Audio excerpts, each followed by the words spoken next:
অপমানের নিশানায় ফিরহাদ।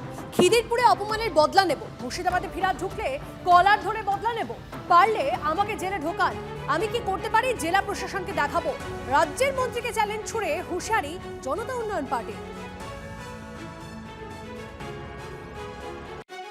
নাদিমি বলুন আর ফিয়াদি বলুন আর যে কটা সিদ্দিকুল্লাহ চৌধুরী বলুন, গোলাম রব্বানি বলুন, সব মমতা ব্যানার্জির চটি চেটে তারা পার্টিটা করে।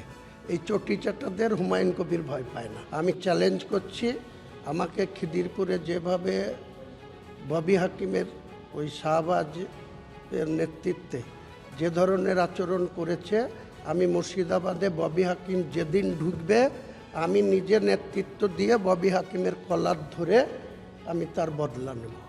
আমি হুমায়ুন কবির যা পারে করে নেবে, যা পারে করে নেবে। হুমায়ুন কবিরকে পারলে অ্যারেস্ট করবে, হুমায়ুন কবিরকে পারলে জেলে পুরবে, আর হুমায়ুন কবির কি করতে পারে সেটা মুর্শিদাবাদের প্রশাসনকে আগামী দিনে করেই দেখাবে। গোসাবায় দিলীপ ঘোষের কর্মী সভায় ভাঙল মঞ্চ। গোসাবা জেটি ঘাটের পাশে বিজেপির মঞ্চ ভেঙে বিপত্তি। দিলীপ মঞ্চে উঠতে কর্মীদের চাপে ভেঙে পড়ল সেই মঞ্চ। তড়িঘড়ি মঞ্চ ছাড়েন দিলীপ ঘোষ। যে ছবি আপনারা দেখছেন এই মুহূর্তে, গোসাবায় দিলীপ ঘোষের কর্মী সভায় মঞ্চ ভেঙে বিপত্তি। দিলীপ ঘোষ এবং অন্যান্য কর্মীরা তারা মঞ্চে উঠতেই সেই মঞ্চ ভেঙে পড়ে কর্মীদের চাপে। সেই ছবি দেখছেন আপনারা।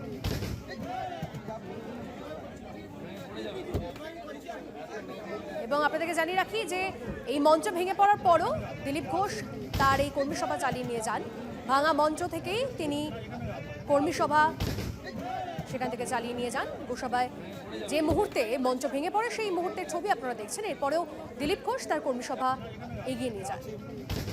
রামপুরহাটের বক্তব্য রাখছেন শুভেন্দু অধিকারী, সরাসরি নজর রাখবো সেদিকে। কার্যকর হলো না, প্রত্যেক দিন গোছা গোছা ভুয়া কাস্ট সার্টিফিকেট পাওয়া যাচ্ছে।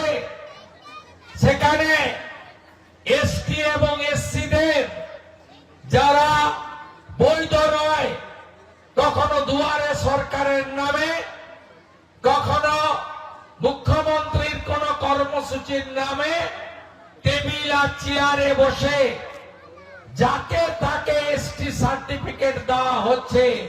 এতে আপনার অধিকার খর্ব করা হচ্ছে না, কেউ কারোর দয়ার দান নয়।